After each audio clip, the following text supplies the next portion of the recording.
On this episode of Fish's Call Sheet, we are diving into the world of producing and post-production with a true artist who has tackled it all, every aspect of post-production and producing you can imagine, including visual effects and all the fancy things that you dive into to the very small details that make production possible. So today I have with me post-producer Kip Kroeger.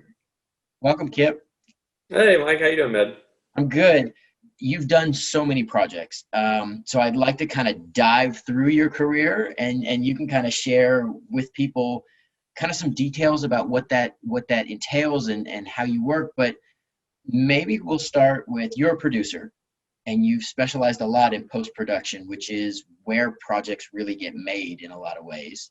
I ask people, what is your official job title? Post producer is pretty much what the easy way to refer to it is, because as you know, there's so many producers in television these days that range from writers to executives and everything else. So post producer is sort of the job title. The credit ends up ranging from associate producer to co-producer, producer, supervising producer. It's been a little bit all over the board. Yeah, it's pretty complex. You know, when I had Randall, who's a close friend of yours, on, he talked about kind of the different levels of producer, and they change. Post-production even changes from project to project and takes so many different shapes. So what do people think you do when you say, I'm a producer or I'm a post-producer? When I say I'm a post producer, most people, their eyes glaze over a little bit and they think somewhat accurately that we sit in the bunker and somehow take what they do on stage or on location or on set,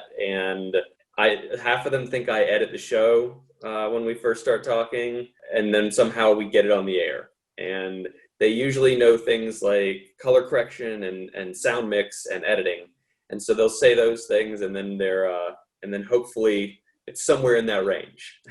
Okay, so then the question is, what do you really do? What I really do, it's very different from show to show, man. And that's been one of the things that I love about it. First off, I've been incredibly lucky. I've worked with so many great showrunners, writers, line producers, editors, just across the board. Not to mention Randall, who you interviewed before. Randall has been like a mentor to me. He was one of the first people I met when I got to LA. And I sat down with him and with the showrunner he was sort of partnered with at the time, Bill Lawrence. And they go, what do you want to do? I said, I want to produce. And they said, you're a writer producer or not writer producer? I was like, I'm not really a writer, man. And they said, all right, you got to follow Randall's path. Randall came up through post and cut his teeth. And then he moved over to production. And now he's super producer Randall. You know, Randall's taken that super producer idea and title and kind of run with it and constantly expanding what he does. And so it's been so fun, but to watch what he does and to kind of learn from him even every day in the present. So I get a lot of my ideas and direction from that. But the day-to-day job it's usually the headline is that we take everything that's done on set, and it's our job to help get the best version of what the gold is that you guys do on set when the cameras are rolling, and get that on the air. And that usually involves a little bit of everything. You know, we have to juggle the delivery schedule. When the shutdown hit for COVID in March, 4 days after we shot the last episode of The Connors, we suddenly had to finish 4 episodes in a week and a half. And we had to get them, we had to sit down with Bruce, the showrunner, and he had to plow through editing those things. And then we had to push them through the post process to get them color corrected and the sound mixed before the lots got shut down. Because there was a real concern that we had air dates we had to hit on a weekly basis, and Warner Brothers was saying they were going to shut down the lot. And so our sound mixer wouldn't even be able to come in and do the work. It's also been a great sort of process to get my own, I have my own budget that we have to manage. I have a schedule that we have to juggle, and it's always got to interface with the production schedule, where you've got guys like Bruce who are very busy in the writer's room, and they've got to be on set, working with the actors, and then they've got to get into post, and you got to make time to get the editing done, and then we have to figure out how involved they want to be in the final process. I've worked with guys like Bruce who comes to every sound mix, make sure it sounds the way he wants. There's other showrunners that insist on going to color correction, that like to make sure that the show looks exactly the way they envision. And then I've worked with guys like Bill Lawrence, who once we talk about it, he goes, all right, don't fuck it up, man. Yeah. And that my job is to go take it and put it through those last paces and make it as good as we can possibly make it. It ranges, we do that on multicams where we have an audience. The guy can do the whole sound mix for a show like that in 4 hours. I mean, he gets the show from us. He spends an hour and a half going through it, cleaning it up. They bring a laugh guy in. He works for an hour, and then we come in there and play it back, and we're out of there. And it's amazing.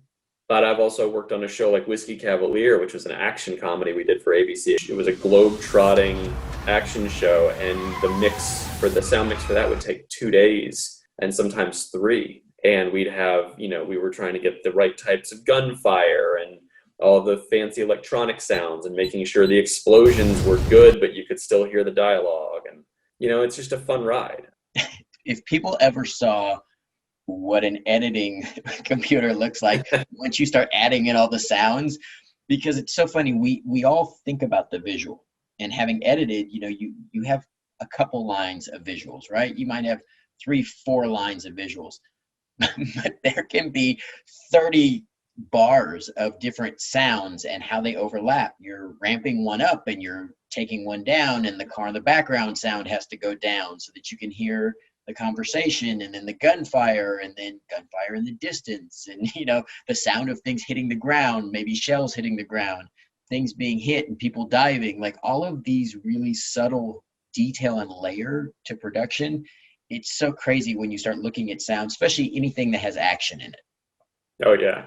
Yeah, one of the things that's really cool about post-production, aside from the fact that it's an enigma to most people, and it feels like it's a little bit like what happens behind the curtain, because I'm either sitting in an editing room with an editor and a showrunner, and we're trying to find a way to take a show that's 34 minutes long and get it down to 22 minutes, because you have to hit that running time, within a 5-second window. Or I'm sitting in a color bay looking at the ways we're coloring stuff to make things look just right and make sure everybody looks as good as they can look.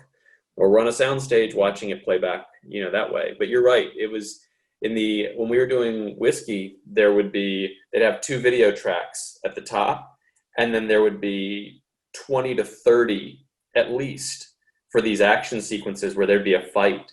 And there's punches and kicks and grunts, and there's stuff we're using from production. There's stuff they're stealing from another take.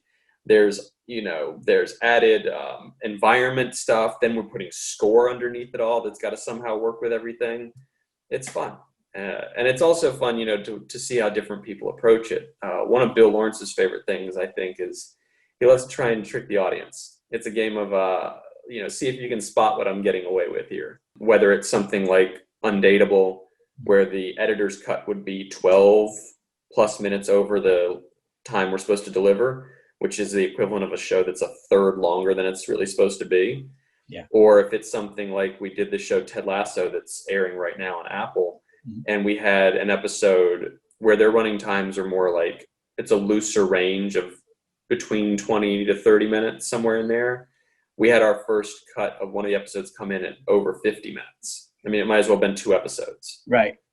And somehow we have to tell that same story in half the time, And so it's a fun process. It can be exhausting, but it's fun. It is, on the Connors, we have so much content that ends up getting cut because we're, 6 to 8 minutes over usually. So we're not quite double. We're usually a third, because I play a character who has stuff to do in his family stuff, but it doesn't always pertain to the, say, A story. It is a B or C story. So there's been a number of times where that stuff ends up, there's great moments that end up getting cut out. And again, that's the hard part of post-production, is you often end up with too much good stuff. And then it's, how do I cut all of this down and then still share the whole story and get that across to an audience within the framework of my time allowance? Yeah, and especially with comedies, I think it's even harder. One of the things, like, I've worked on dramas that are more straightforward dramas, and it becomes much more about as long as you're telling the story and hitting the story points. But the minute you inject comedy into these shows, whether it's a multicam, with an audience, or it's an action comedy or anything in between, you'd never want to cut great jokes. It's just, it hurts so much, and you need that that is the tone and that's the fun of what you're doing. But you can't lose your story points and the connective tissue that gets you from, each story point to tell your story. And, working with guys like Brian Schnuckel, who cuts the Connors, is, it's like watching an artist at work. I mean, these guys get in there and they're able to, their bag of tricks gets bigger every year. Watching how they can take a shot where someone's in half the frame and make the person disappear. My job is then to see what they've sort of done a rough version of and go, all right, cool, we're going to clean all these up. So these tricks that you used, now I'm going to take that bag of tricks and expand on it. We're now going to clean these things up so there's no evidence that we ever did a trick there. Right. And whether it be making sure you can't see a little piece of the person or the person disappearing in the background if they're now no longer in the scene, because then it wouldn't make sense for an audience. And then sometimes it's cleaning up little details. When Brian was on the show, he talked about one of the things that he picks on you for a lot. He's taking away the little marks on the floor, the little pieces of tape for where actors, he says that's the bane of his editing existence, right? And so, and he mentioned to me, poor Kip, we send him information. I'm like, I can't take care of that one. I don't know it, right? So there are these really subtle things that the audience never sees that really, from a nuts and bolts standpoint for us, are so standard. It's also fun to, when you start working with different people, is understanding what their priorities are. It's one of the things when we interview editors on shows, and it's also a question immediately for the showrunner, is what's important to you? Are you more concerned with the continuity of something so if somebody is lifting an arm and you cut to the other side, that arm better be in the same spot because it's going to be a distraction? Or are you somebody that goes, I see him start to move it, so when I cut over, the hand can be up here. Gary Goldberg, who sort of brought Bill along, they created Spin City together, used to do a lot of things where people would jump through doorways. Like a door would start to open and they'd be 3 steps into the room. And so Bill loves to try and do tricks like that. One of his favorite stories is the time on Scrubs where we had Turk and JD walking down a hallway, and he needed a piece of them walking to we had to lift like a 2-minute scene out. So he needed a piece of them walking to throw some voiceover over it, and then they come into a hospital room. And he's like, look, just go look through any of the last 4 episodes. Just find me a shot of them walking down a hallway and I can make this work. The editor, John Michelle, grabbed a shot, and Bill comes in. He goes, all right, let me see it. And he goes, Bill, I can't do this, but this is all I was able to find. He goes, all right, let me see what you got. And he watches it, and they walk down the hall. He turns the corner. He comes in. And he goes, you see why I can't use that, right? And Bill goes, no one's ever going to notice that, man. And what was going on was they're walking, and Turk is in green scrubs, and they turn the corner, and Turk's in completely different color scrubs. Right. His entire clothing changed color. No one's going to notice this, John. I promise you. Just let it go. He goes, I can't do this in good conscience, Bill. So he goes, look, let's see. He calls the whole post staff in. Like, it's another editor. It's like the assistant editors, post supervisor. We all come in. He goes, I want you guys to watch this, tell me what's wrong with the shot. He plays it once. Everybody looks at it and goes, he's on his left foot when he turns this corner, his right foot there. He's like, no, play again. Watches again. He's like, is he moving his hand differently? And Bill goes, see, John? And John pounds the desk. He's like, he's in completely different colored scrubs there. And Bill says, see, nobody's ever going to see this stuff. And one of the things I learned from that was that the thing he always likes to say is if they're noticing some of these things, these cheats we make, you got bigger problems than the cheat you're making, because your goal is that they're absorbed enough in what's happening with the story and the comedy and everything else, you can get away with a lot of this stuff. And so it's fun to try and figure out how far we can push those tricks and still get away with it without distracting people from the flow of the story. Yeah, that suspension of disbelief, as long as the story works, the audience wants to go with you. Yeah. It's the moment that your story doesn't work that the audience, I think it's like boredom, right? Then you start looking around for everything else. So you have a bigger problem. And I think it's totally valid. As long as it's working, you get some allowances. So you can push that line in the envelope. Yeah. And the other thing about it is his other joke that Bill likes to make of this. And a lot of these stories are from Bill. So because I've worked with him, I started, after I met with him and Randall when I first moved to town, and they said, look, you should go through post and become a producer. They gave me a set PA gig on a pilot. They gave me a post PA gig on Scrubs. And I've worked on and off for Bill my entire career. I'd work for a couple years on Scrubs. I'd go leave and do some stuff and grow and move up, and I'd come back. I worked on another show with him. I'd leave and I'd go I learned to be a post producer on a couple other shows. I came back. I said, look, man, I can produce for you now. So a lot of these stories come from there, but he always likes to say, he's like, look, I'll take the letters for that. Dear Bill Lawrence, I was a huge fan of Scrubs until he turned that corner and his Scrubs changed color. I cannot watch your show anymore. Sincerely, a lost fan. Right.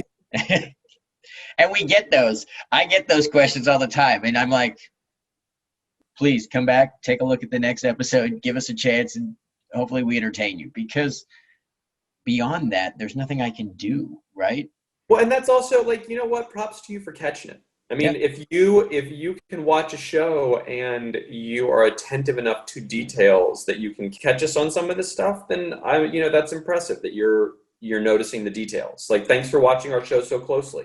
Mm-hmm. But that's where the interesting part comes in for me, is I think it feels like there's bigger fish to fry than the continuity sometimes. If we can get away with it and still tell the story and make a joke work.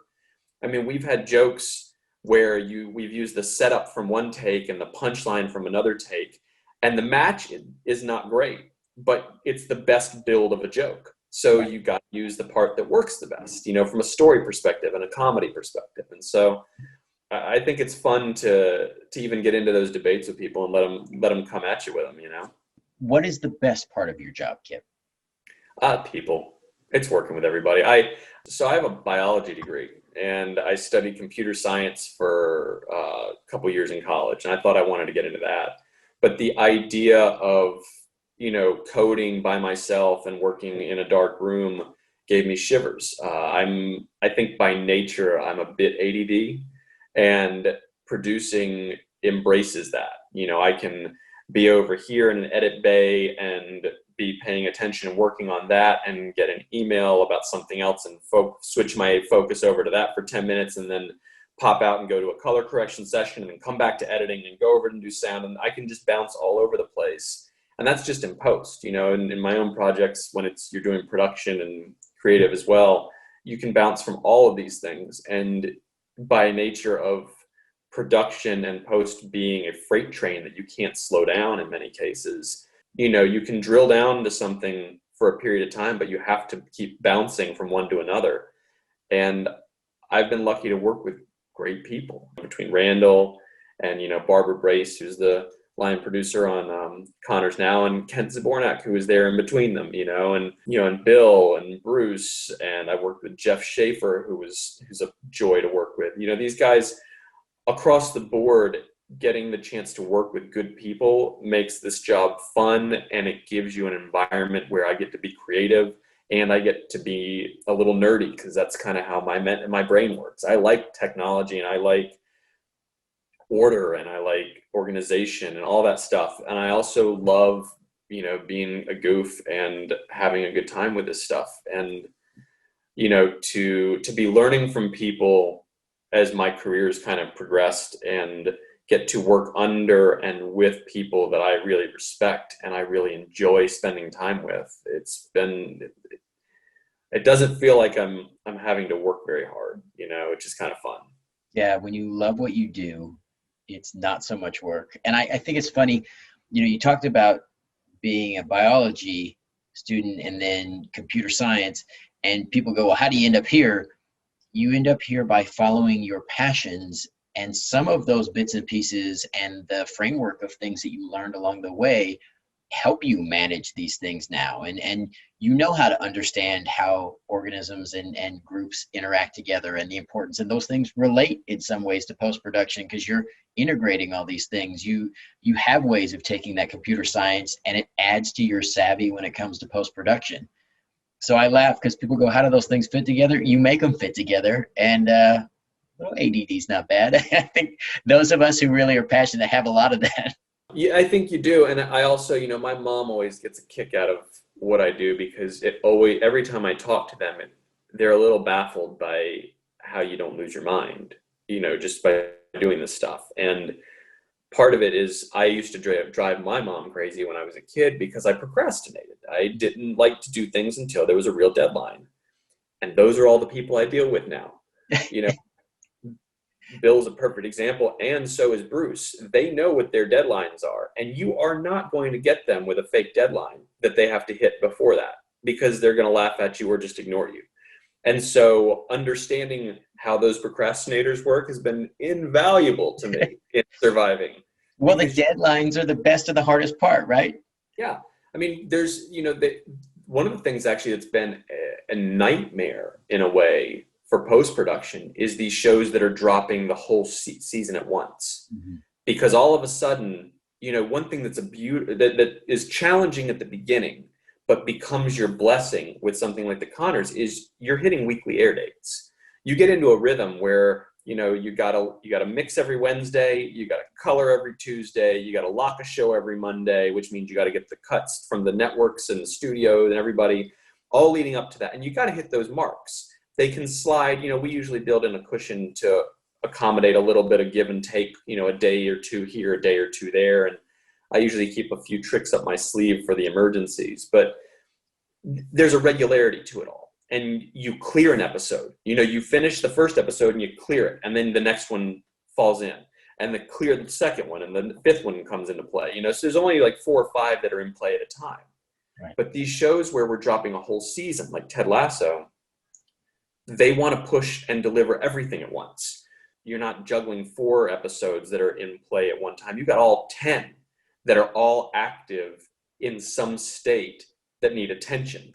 Whether 3 of them are locked for picture, which means the editing part is done and they've locked in exactly what the story is going to be told and how the editing is going to be. But then 2 of them are need color correction and 3 of them haven't been locked and they need to be edited. And another one the director hasn't gotten to, and another one's in the sound. And so when you've got all of them in play, it's harder to get producers to sign off on the milestones. So everything stays in flux, which makes it a little bit more back and forth, a little bit more malleable. Now, for me, I also think as you go, right, a show gets a rhythm. So one of the beauties of having weekly milestones or whatever is you get some feedback. You can feel what really worked. Sometimes you get to watch them on air after everything's been done. And even then you look back, you go, okay, I liked this. I think we should do more of that and do less of this. So as we produce these shows where you do the whole season all at once, that's another thing I feel like you just get a slightly different product. I'm not saying better or worse. I think it just is different. But I think you can tune and tone your show a little bit as you go when you have milestones too.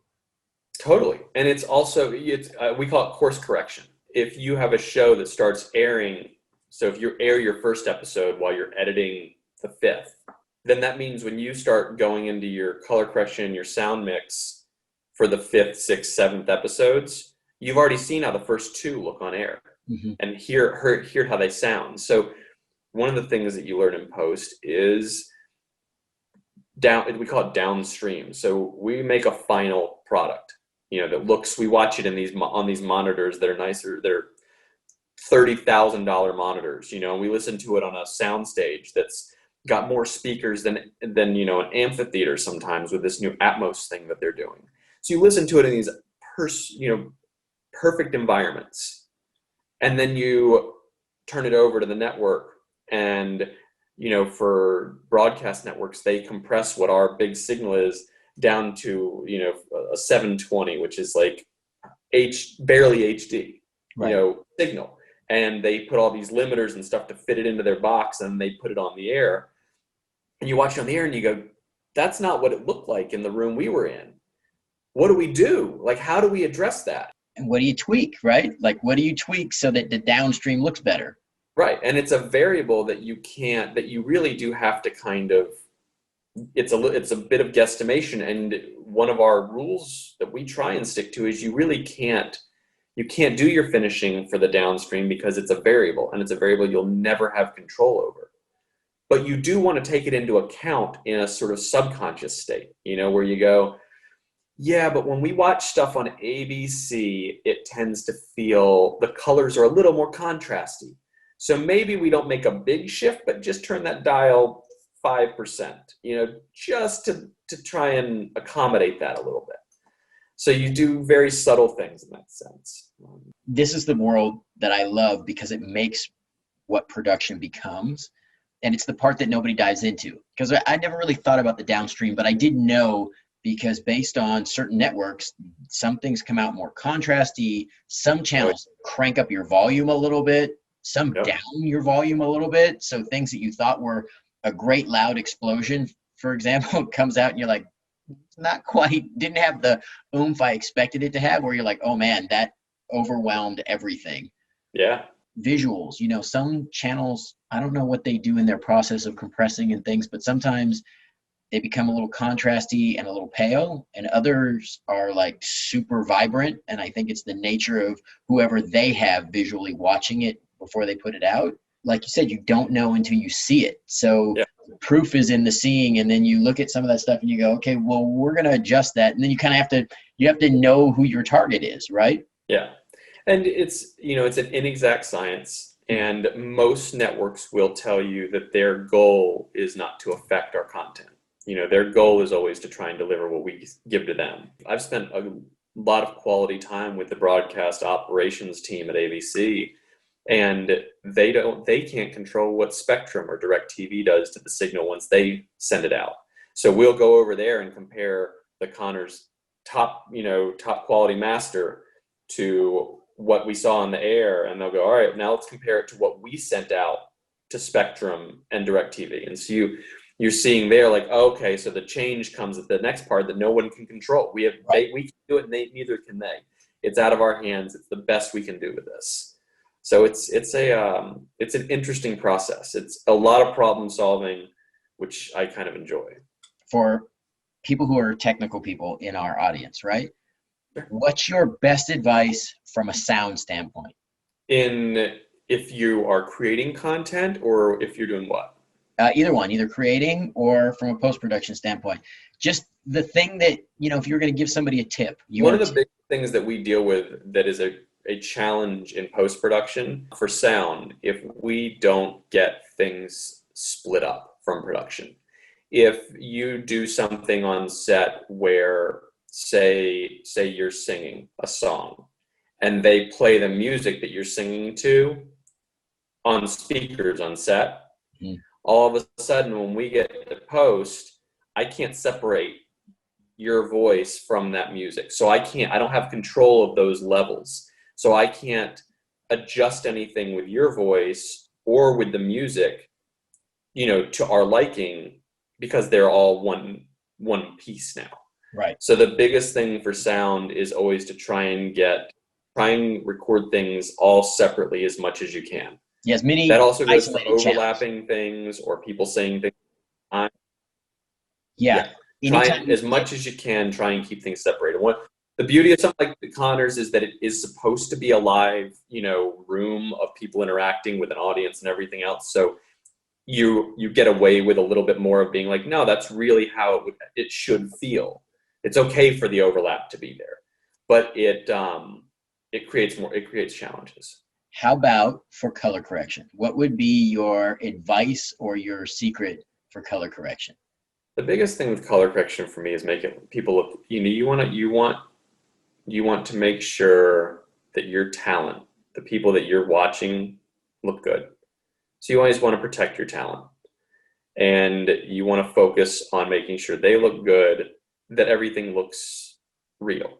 You don't want to get, it's cool to stylize things, and I love to do that sometimes, but I feel like you have to have a light hand when you get into stylizing. Videos, and if you go online and you check out a editing course, or you check on like YouTube and you watch these how-to, and everybody right now kind of talking about teal, right? Like a teal thing to add a cinematic view of whatever you're doing. Adjust your color very slightly, because a little goes a long way. The footage you take, if they don't match, you can play with that color as much as you want, but it's real hard to get things to dial in. So the more you play with them, the more they start to kind of stand out and look a little wacky. Yeah, and here's the other thing, and this is one of the fun parts of post-production, is the technology is our friend. The things that we can do in post-production kind of blow your mind. I can take a shot with you and somebody else in it. You and Sarah could be next to each other, kind of a little bit off angle, and one of you's in focus and the other isn't. And I can fix that now. The technology is now there to keep you as you are and put her into focus and have it look believable, which is crazy because it can do that for a shot that's 10 seconds long, because the artificial intelligence algorithms that they do can track that and find her face and put it in focus and figure out how much it should be. And it's amazing. And it's allowed us to use, this is the other thing, is it's allowed us to use stuff in the show that 10 years ago you would have said, no, we can't use that shot. They're out of focus the whole time. Now you can use a better performance because, I can make that kind of thing work for you. It's amazing. The technology is amazing.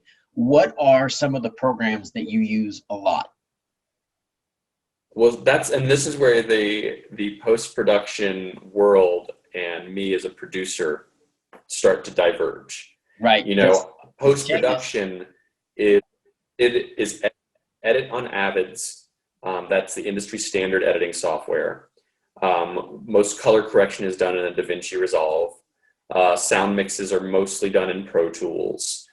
And those are kind of the big ones. A lot of visual effects are done in After Effects or the Flame, or then we get, now they're getting into things like using video game engines for pre-visualization, which is really interesting, where they take kind of like you would with a video game, is you build an environment based off of information you can get from even Google Maps these days. And within that environment, you can start to create your characters and place them and move the camera around and adjust things like a video game. And so it allows for quicker iteration. But that's the software that you use for the actual technical work. I use a lot of email. A lot of email and a lot of watching clips on QuickTime.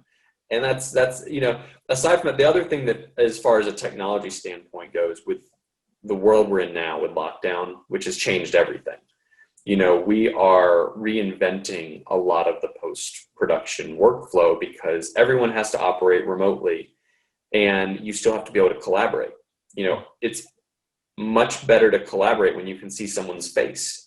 So there's software like this stuff called Evercast that allows an editor to share their screen so you can see what they're editing, and also have a video chat going on with a producer so you can see each other's faces. And then you can edit in real time. I could edit something here, show you my screen, you can see my face, and you and I could edit, a show while you're in your house and I'm in mine. But as with everything, Evercast was becoming popular right when lockdown hit. And then the massive need for it was overwhelming to get, even just getting support from them. A lot of businesses that are based on providing hardware and infrastructure and stuff like that all have to get into this remote game.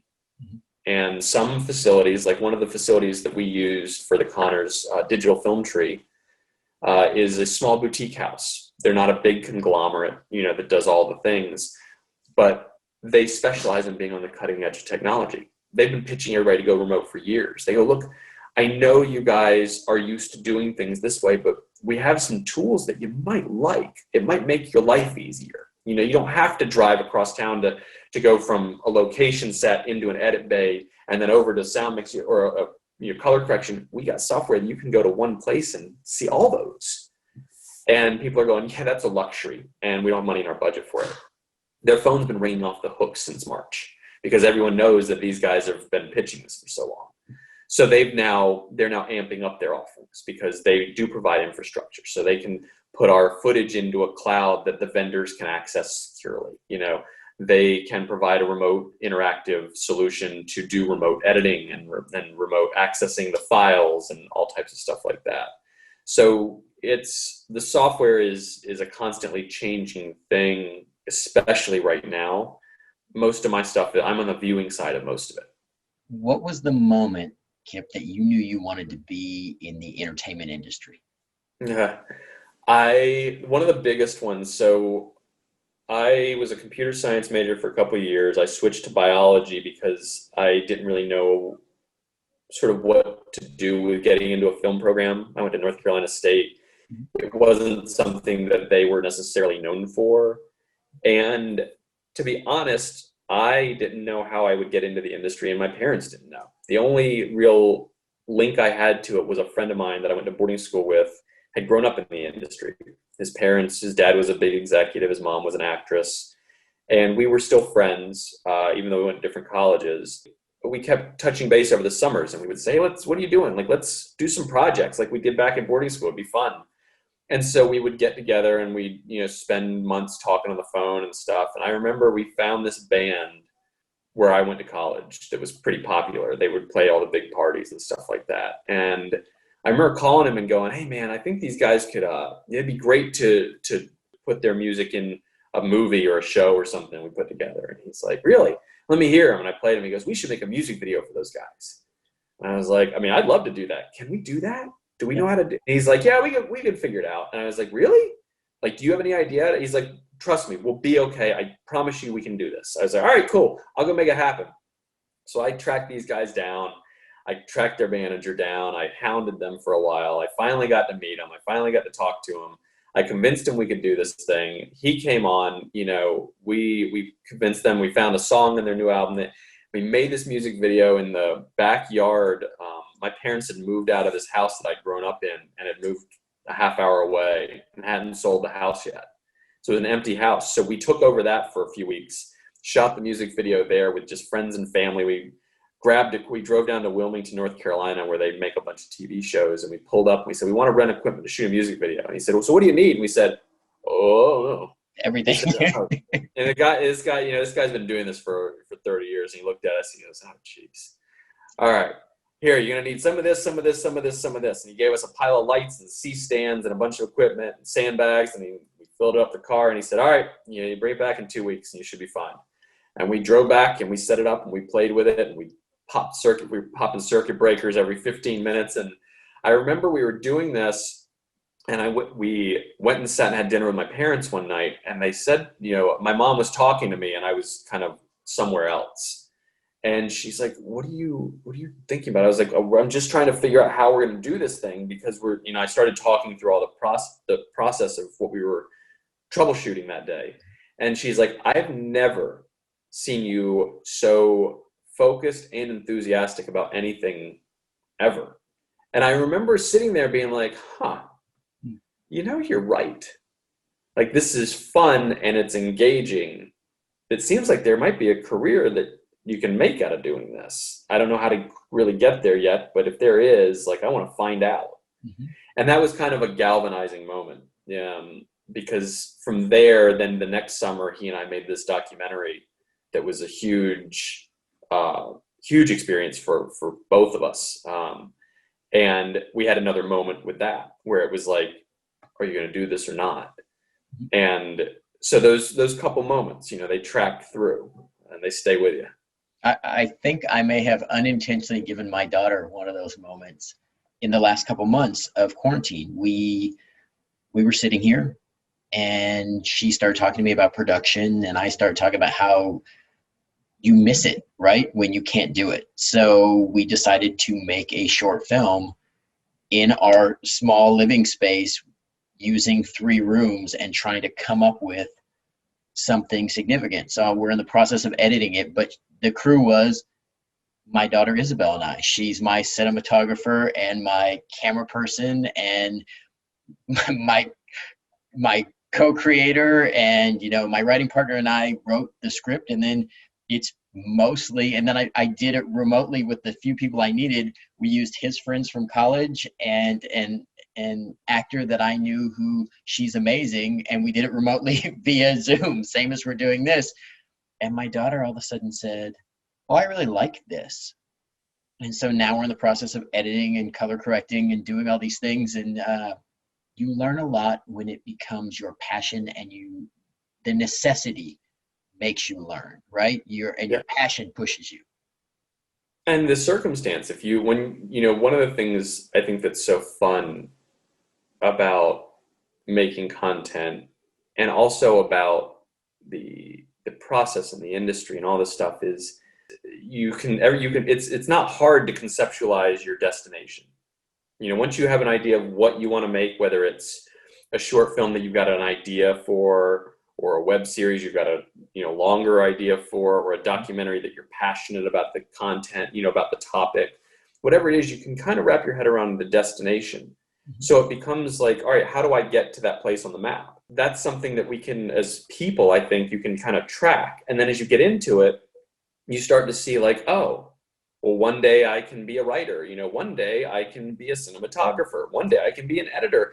And you're doing all these things servicing the same goal when you're trying to make these sort of smaller projects. And you're using different muscles, and you're doing things where you get these little wins. You're like, oh, I figured out how to make that like, I didn't know if I'd be able to shoot that shot where the camera would do this and turn. I didn't know if we'd be able to track it, and it looks awesome, or, I didn't know if that joke would play, but the minute I saw you do it, like, there it is, And then this flip side of where you look at something, you go, okay, that didn't work. We're going to have to redo it, right? But even in that, I tell people all the time, there's a beauty in failing. Oh, yeah. Because failure teaches you so much. We have to change, I tell my athletes this as a coach, is you got to change the way you look at failure. Failure should be a step towards something. It tells you either you need to make an adjustment or you didn't do something quite right, but now you know what either doesn't work or what started to and where you're lacking. I think that's so crucial, is seeing the failure not as a dead end, right? But it's a step. It's pushing past the failure just turns it into another step in the process. Yeah. Stopping at the failure makes it a dead end. When you're doing a short film and there's a scene that just doesn't work, when you're in editing, how do you get around it? How do you cut the scene and find a way to patch together the story using other footage you've got? We did that one time where we had something, it was a short film, we just made it up, and shot it fast, but it was on film and everything. So we've invested all this time and money and stuff, and we're editing, we go, oh God, that scene's no good. But the good news is the short film is 15 minutes too long anyways. So how do we get rid of this? So let's ditch that scene and let's find a way to patch over it. And then you feel vindicated. You're like, aha, that failure wasn't a failure. It was supposed to be a bad scene because now it's such a better piece, Right. And you found a new way. And sometimes those happy accidents become defining moments in a project. Yeah, I remember, the documentary we made, we were over there and we were figuring out the story as we went. This was actually one of the biggest things for us, is it was, the short headline is it was about a school in Soweto, South Africa for children at risk. Mm-hmm. And this woman would go to the schools and she'd go to the administrator, she'd say, hey, show me your worst kids that you've given up on. Show me the ones that you just have no hope for. And they'd say, all right, here. And she'd sit down in a room with them and she'd talk to him for a couple minutes and she'd go, look, where do you see yourself in 5 years? And almost inevitably, they'd all stop because they didn't have an answer. Right. And she'd go, look, come with me and I'll show you where you can be in 5 years. I'll help you see what your future can be. And she was helping kids from ages, 8 to 20 and this whole range. And some of the kids lived at the school. Some of the kids had been through traumatizing things. Some of them were rape victims. Some of them were thieves. Some of them had committed a number of crimes and had been in jail before. She had the whole spectrum there. So we go over and we film this documentary. We meet these amazing people, and we edited the film and we've sold the film to HBO, and we're doing the final sort of things that's supposed to come out like Friday night. And on Tuesday, we get news the woman supposedly coached a bunch of her kids on their stories. Oh. And I remember we just froze. I remember sitting in a room with my friend Charlie, just looking at each other going, what are we going to do? Like, how do we deal with this? And I remember we talked to one of the students at the school that was one of the older students that was kind of the star of our film and had led so much of this. And he validated what we had heard, but he said, and so then we started asking them, well, what about this person? What about this person? And it turned out that, and this is one of those failure moments where we found out that the people that we had featured in the film were all legit, because their stories and what they'd been through rose to the top Right. because it was authentic. These people were sharing something very personal and painful with us.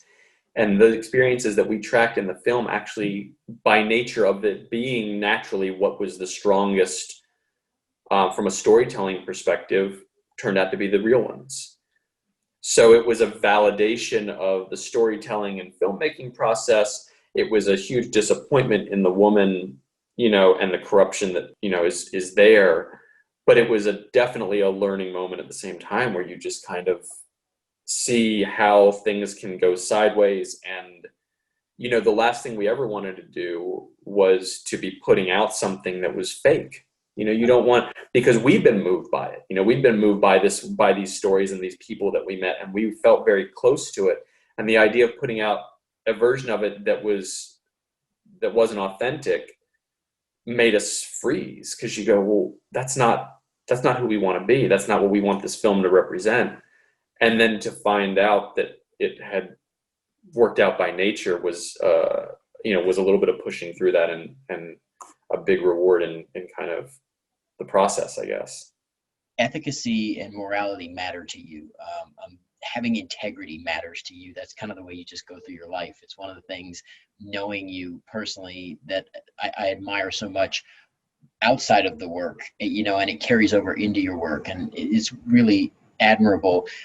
I commiserate with you in that moment, but there is a beauty, as somebody who knows you, it's not a shock to me. You connected with the parts that were real, and that your ability to see through that. And it's a beautiful thing too, because it's a compliment that you don't anticipate or you didn't set out for. The authentic portion of you was able to weave its way and cut out any of the noise, right? To get to the real truth of what was going on for those people you were telling their story. Yeah, that's crazy, man. It's amazing. All right, Kip, what was the dream coming into this business, and what is your dream now? The dream coming into this business was to make movies or TV that people would love to watch. I came into this thing so green and clueless. It really was magical. Ignorance really is bliss sometimes. And all I knew was I wanted to be a producer. And I aspired to people like, Jerry Bruckheimer and Ron Howard and Brian Grazer and these guys. And, I followed them and read about them for so long. And the idea of being a part of the creative process, of finding ideas and working with writers and being a part of the production and helping it, get all the way out there. It's evolved. It's evolved so much. My whole career's been in television, aside from short films here and there and some sort of things I've been trying to develop on my own time. It's been in television, and I've gotten to work with very creative, interesting producers. I've gotten to work with fun writers, and I've gotten to see things like career paths I didn't even know about. I didn't know much about the idea of being a non-writing executive producer in television. These people that run these small production companies that, help run shows with showrunners, work with people all the way through the process. I've learned from people like Randall, who, by way of learning the post-production process and the line producing aspects of the production process and using all of his creativity and directing and moving into, selling shows and development, and the ability to do all of these things as part of being a producer has kind of reminded me again how much I don't know and how rewarding it's been to be open to my career evolving and growing in ways that I may not have anticipated, or act of that evolution being different than how I envisioned it, I guess you could say.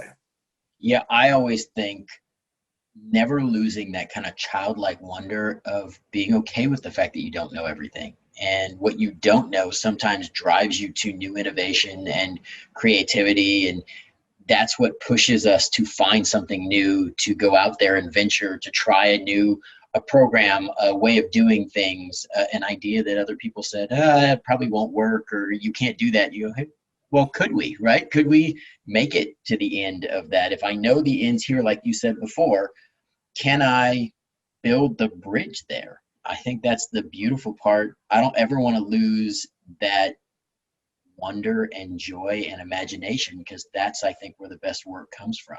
I totally agree, man. I think, selfishly speaking, right now, I'm at a sort of junction or crossroads in my career where I'm pivoting over to production.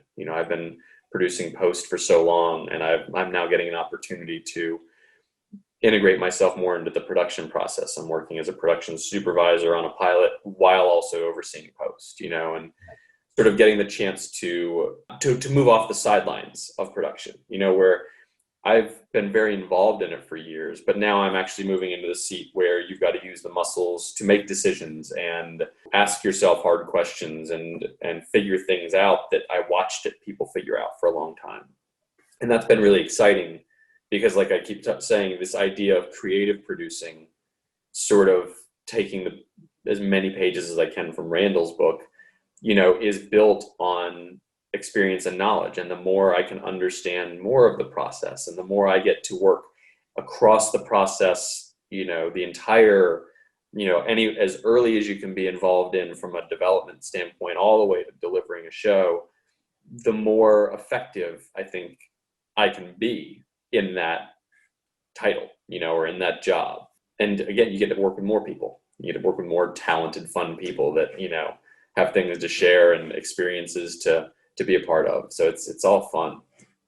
The writer, creator, director, producer in me starts listening to you. I love working with good people who are passionate. So I start thinking about, I have this project over here. I wonder if I should, I wonder if I should run that by Kip. I wonder if Kip would be excited about this. And I think that's the beauty, is all of us teach each other. I'm learning from Randall, and I think good people find each other, and then you work with the people that you really admire and that you help get things done. Post-production probably is the most clear path for this truth. Is in our business, every project essentially has to be willed into existence. And I think the beauty of post-production, especially people who start there, is you become the conduit to make that dream come true, and you watch people impose their will and how they use that and shape it. And so then I think you start to realize, especially if you're a driven, creative, and passionate person, you start going, oh, I know how to use my will for that, right? Like, I know how to, I see what you did there. Okay, that's a good note for me as I go forward. Okay, so when I'm in that position, so I just can't wait, Kip. I can't wait to see all of the stuff that flows through you and comes from this process for you. Oh, thank you, man. What are some of the experiences or things you either couldn't wait to tell your loved ones, or that you couldn't believe you got to do when you look back at your amazing career? Oh man, the list of fun adventures I've been on is just kind of crazy. I mean, it's been a little bit of everything. I think some of the highlights, look, working at Scrubs was a defining jumping off point for my career, just because I was a PA. You're nobody, and everybody there couldn't have been nicer. It was like a family. We shot that whole show with writers, production offices, post offices, and sets, and our locations, everything in this decrepit, abandoned hospital in North Hollywood. And everybody left us alone. It was our own playpen. And I was there for a number of years, and those guys were so cool. They let me, as a PA, they were letting me come in there on the weekends sometimes and bring a little crew and shoot a short film and make our own content. I got to work with some of the writers and the writing staff and some of the directors of photography. I mean, these guys had real careers and done real stuff, and they're willing to work with me on a Saturday to do something that, me and a couple other guys had an idea for. It really was one of those things where I was like, this is what this can be. Like, this is amazing. And so I remember running around that hospital all the time. And so much of my enthusiasm came from that period. I'll never truly be able to thank Randall and Bill enough for just launching, the beginning of and showing me how great it can be. So that was a fantastic time. I remember being there as a PA like a month into my job, and watching the end of one of the episodes we were cutting and being like, oh man, talking to the editor and being like, dude, I heard this song that might be really good at the end of the show. And he's like, well, let me see it. And he took it and he cut it in. And he goes, yeah, it works. See what Bill thinks. And I was like, wait, what? The one that's awesome. I called my parents. I remember I was out delivering stuff. I was up all night because we were cutting and trying to deliver a show in time for air. And I remember calling them at like 4 a.m. my time, as I was driving home. And that's 7 a.m. back in the East Coast. And so my mom's waking up and I go, how you doing? She goes, what are you doing up so early? Then I've gone home. It's been an amazing night. I'm exhausted. I'm cross-eyed. But like, we were doing this, and then I got to sit in the editing room and watch how Bill cut time out of the show and, all this stuff. And, and it was just fun. But yeah, I mean, that led to, I worked on Undateable, and we took that show from being a sitcom when I was on it for season 2 to a live finale that we shot 2 weeks after my first daughter was born. We were prepping it. None of us had done a live show. None of us had a clue what we were doing. We were making the entire thing by the seat of our pants. And I was like, I remember sitting in the delivery room and being like, the day after my daughter was born, and going, so it's Saturday. Yeah, your mom's here, hon. I'm probably going to be going back into work on Monday. Right? And she's like, I said, look, we got a live show. I'll be done in 2 weeks. Okay. It'll be cool. Right.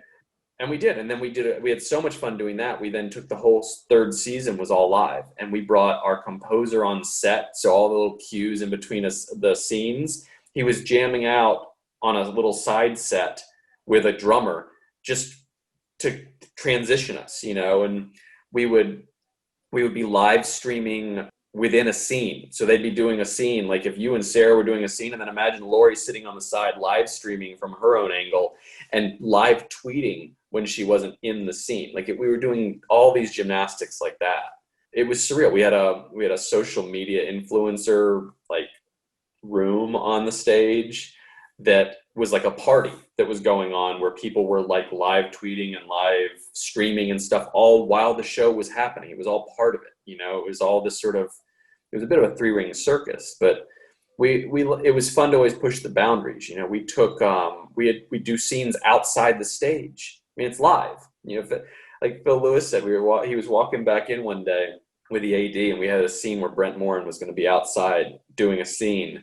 He had to do the scene outside, and then he had to run like down this side of the stage, down this side of the stage, in the door, and then around back to the set. And we ran it all week, and there was like, I remember after the first run through, the AD goes to Bill. She goes, Bill, he's not going to make it. There's no way. He goes, don't worry, he'll make it. And the AD and Phil were walking in the night after dress rehearsal, and the AD goes, Phil, you think he's going to make it? He goes, all I know is it's going to be done at 8:30 either way. It's going to be taillights. Who knows? We'll see what happens. But the show's going to be done. And sure enough, on the night, he sprinted all the way through, and it still cracks me up because he comes pounding through the door, trying to get his first line out in the next scene. Whiskey Cavalier had a bunch of post-heavy stuff, and we had this fantastic directing producer in Peter Atencio, who directed Keanu and all the Key and Peels. And this guy had an amazing vision for the show, but because he was really involved in post, we had to set up an editing setup in Prague, and so for him to be able to work on editing. And so I had to go over and make sure that was all working and get the editing stuff up and running for that show while they were shooting all over the country, and it was an amazing trip. I'd always wanted to go. I'd never gotten to go to Europe. So I got to go over to Prague and see some of that and watch how we were doing some of these scenes. And then I got to go back to London this past year for Ted Lasso, because we shot a bunch of these soccer sequences that had to take place in a big stadium. Really, they gave us the script with a description. They figured it out, guys. So we did pre-visualization in that video game thing I was talking about. We set it all up and prepped it. We were talking to the director for weeks and figuring out how to shoot it and how it was going to cut into the show. And then I went over there and walked through it all with him and got to be there when we were actually shooting it, because we were going to have to find a way to make it look real. And it was a blast. Like I keep coming back to just being grateful for it, because by function of working with really creative and talented people that are nice people and good people and encouraging, and they welcome, initiative and you sort of taking things and running with it, I've gotten to have all these experiences. I got to work on a show with Jeff Schaefer that runs, he's the showrunner for Curb Your Enthusiasm with Larry David, which is brilliance. Work with him and this guy, Lil Dicky. Guy's name is Dave Byrd for that show, Dave. Dave is a unique individual. This guy he's never run a television show before. He has a very distinct creative vision and a great point of view that's so unique. And he knows it, and he's the only one that understands his own point of view. And working with the two of them and being able to help facilitate, his vision coming to life, and him being like, I want to do this, and me being like, I can do that, but you're going to have to do it a little bit like this. And he's like, all right, that's cool. Yeah, I can deal with that, and being like, great. All right, we're going to be great then. Or him being like, no, that's not good enough. And saying, look, man, you're not going to get it to be better than this without us spending 4 times as much money. He's like, well, fine. Then can we do it more like this, and then Jeff Schaefer, coming in like Bruce Helford or Bill Wood and sitting down and going, look, Dave, you're going to spend 4 times the money and get 5% increase in what you want. It's 5% better. It's not worth your money. If you want to do it differently, we can look at it sideways and try this other way. And maybe that, what do you think of that? And he's like, I want to do the sideways route. Let's try that. I think that's closer to what I want it to be. And so we got to do all kinds of stuff. We had this weird presentation we had to make where we were morphing his face into this grotesque, weird mashup of other, celebrities and stuff like that. And playing with that with him was fun because he'd go, I don't know what I want it to be, but it should be grotesque and hilarious. And we're like, all right, let's see what we can come up with, and we'd play with it. And he's like, no, it's not right. The timing is off and the flow is wrong. And so I'm like, all right, I think I've got an idea of what you're looking for now. And I called up the VFX guy. We talked through the whole thing. And he goes, and the VFX guy goes, I think I know what you're looking for now. Let me give this a try. And that harkens back to working with these guys where they enable these talented people. And I'm going, look, I just need you to drop all of the guidance I'm giving you. We brought this to you to do is because you're creative and you've got a lot of talent when it comes to being unique with this. So here's all the guidance, and now you've heard it, I want you to throw it in the garbage and just make us something that you think is cool. In this moment, the way it's playing in the scene, you watch and you go, that's awesome. Right. And he did, and we sent it over and they go, that's what we were looking for, and that's such a rewarding moment when you go, all right. So it was actually better to get to let them do their thing, and let them do what they're good at. Most of my fun experiences in my career are all a credit to the people I've worked for and worked with, because they've allowed me to be in situations and on shows and in moments and work on elements of a show where I get to play and I get to do something creative or different or fun that I wouldn't get to do in any other job, or any other career. And it's mostly just me talking about how lucky I feel. That's awesome. When this is done right, yeah, there's a lot of pressure. There's a lot of necessity. There's budgets to meet, and there's deadlines that have to get achieved, and you have to deliver something, and there's all these voices, right? But what it really breaks down to, when you get down to it, is getting creative people, letting people use their skill, and then finding a way to make this dream possible within the framework of whatever limitations exist, but finding a way. And sometimes those limitations lead you to the most beautiful, better way of telling that story or sharing your experience. And that's to me, what is the quintessential portion is when you work with good people, it can be crazy, it can be stressful, it can be chaotic, but man, it's still fun. And you look at the person across from you and you're like, I love that we got to share this moment. I love that we were together in this challenge, adventure, and obstacle and achievement.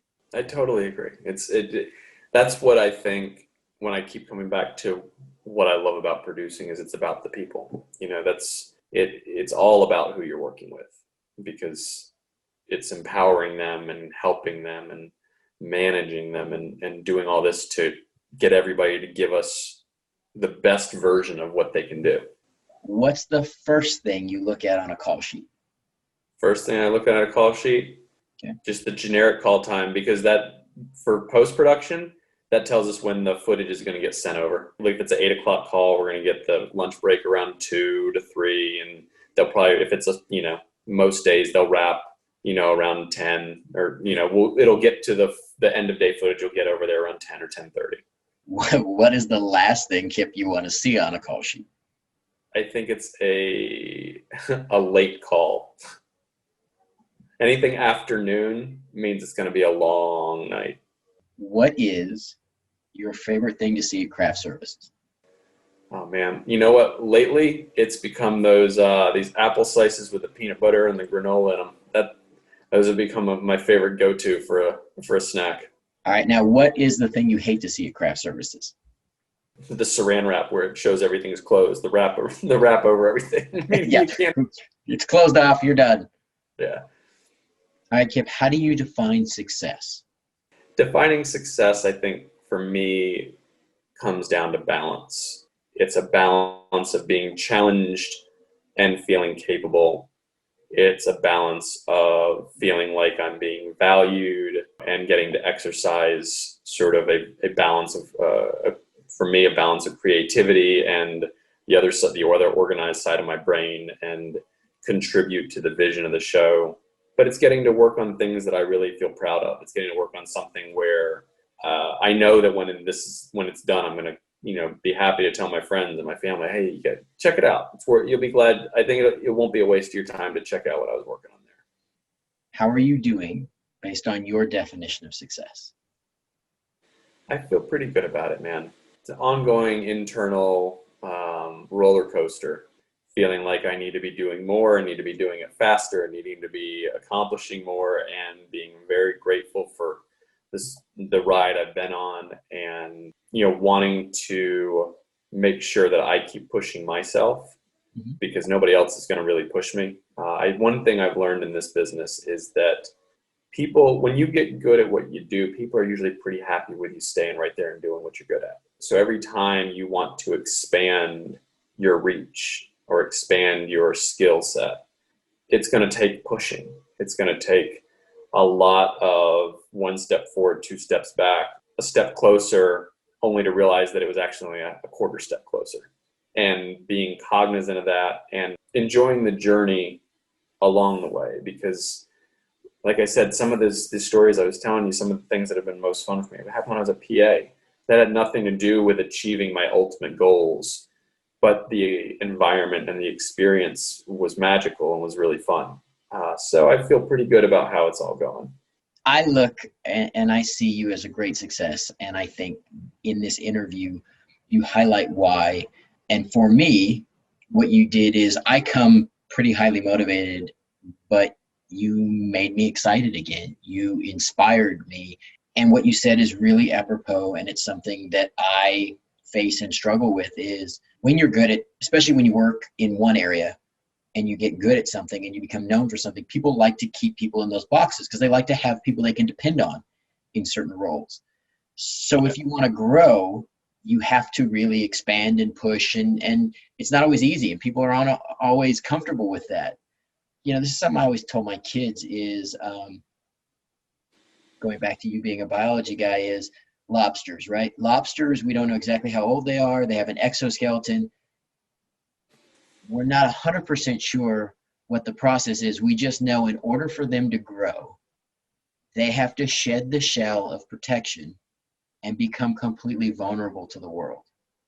And I always take that as a reminder, is so from time to time, and you reminded me again in what you said, is, yeah, it's okay to be vulnerable and to be a little uneasy and to be exposed to the elements in the world around you, knowing that you're doing something new, because that's the only way for you to grow and to kind of grow a new, thicker, tougher shell. I think it's a great analogy, man. It's what I'm doing on this pilot right now. And hearing you articulate it is a great reminder to me, because you go into these things and there is a balance of wanting to project confidence, let people know they can count on you, balancing that with being honest and asking questions to learn, knowing when and how and who to ask the questions of, so that you can learn and still be in a position where they know, where the people that need to can depend on you. All right, Kip, what's the one thing you want on every single set? That's a tough one. If I, my first answer was going to say Randall Winston. Hey, that's a great choice. I love Randall. It's one of the reasons why I reached out to him. I hope people see his interview because the tent poles of being strong, calm, and kind, I thought was a brilliant thing he said. And I love that in an environment because I think that really shapes and he set the tone. And I think I'm excited to watch the sets where you set the tone. Thank you, man. What's the first thing you would eliminate from any set? Assholes. That's the frustration is like, man, we don't need that here. Go. See ya. Right? That's the only thing. I mean, and that comes again, back to the same thing I keep talking about. But with Bill and Randall, it was a simple no asshole policy. It held, and that was why it was such a fun place to be, because that was really the only thing you could get fired for. The only thing you could, be released for was really being an asshole, because everybody was in this together, and it makes a huge difference in what the entire experience and the whole show, and it comes out on camera too. 100%. That you can feel that when you watch some of these shows, that you can feel that they had so much fun doing it. Yeah. Especially comedy, but in general, in everything. If you love the people you work with, everything rises. So now, what is the best gift you've gotten from working on a project? They on Scrubs, right before the writers' strike, right when the things were kind of in their heyday. We had a year.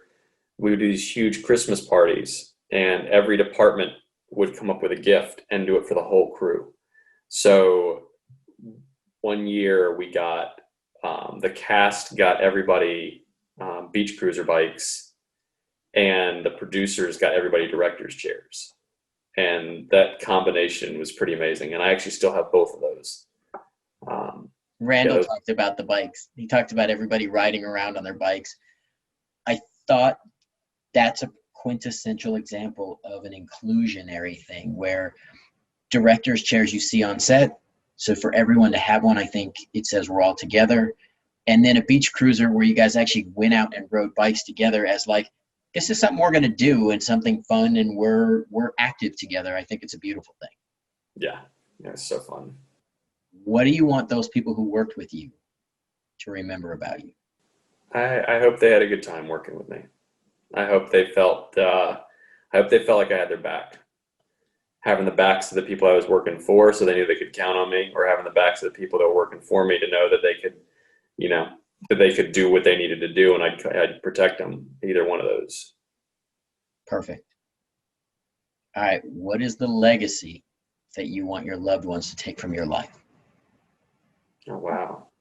My loved ones, I think it's a combination, as everything is for me, of curiosity and ambition, grounded and sort of driven by kindness and inclusion. If that's enough catchwords in one sentence. No, it's perfect. What's funny is I have two production companies, one of my own and one with my writing partner, and inclusion is in the name of both of them.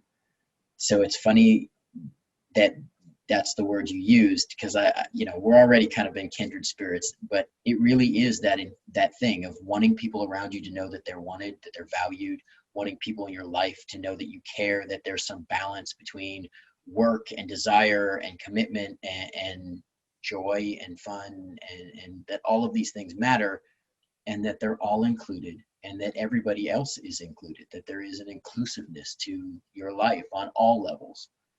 I think it's perfect. I completely agree with you, man. And look, we're making entertainment. It's a fun. I casually like to say that it's the longest summer job I've ever had. Yeah, I keep waiting for the summer job to end and to have to go back to the real world and have to work. Go to school and do all the hard stuff. And, no, we like this. Let's keep it this way. Yeah, and let's make it this way. And somehow the summer just keeps going. And so I'm trying to keep this summer alive as long as I can. I think it's beautiful. thank you so much for coming on and sharing all of your knowledge. I just can't wait to work with you more. I can't wait to be on set and collaborate in a more direct fashion than we get to right now with the remote stuff.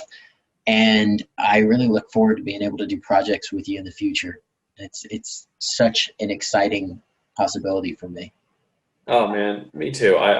It's been such a treat getting to know you, man. It's, I remember watching you when I was a kid and watching on the show, and then I got to work with you and I was just amazed. And I think you might be the nicest guy in show business. And on top of it, you have this amazing curiosity that you want to learn all of it. You've comfortably put yourself in experiencing so many aspects of what it takes to make a show or a production, and you do it with enthusiasm and joy.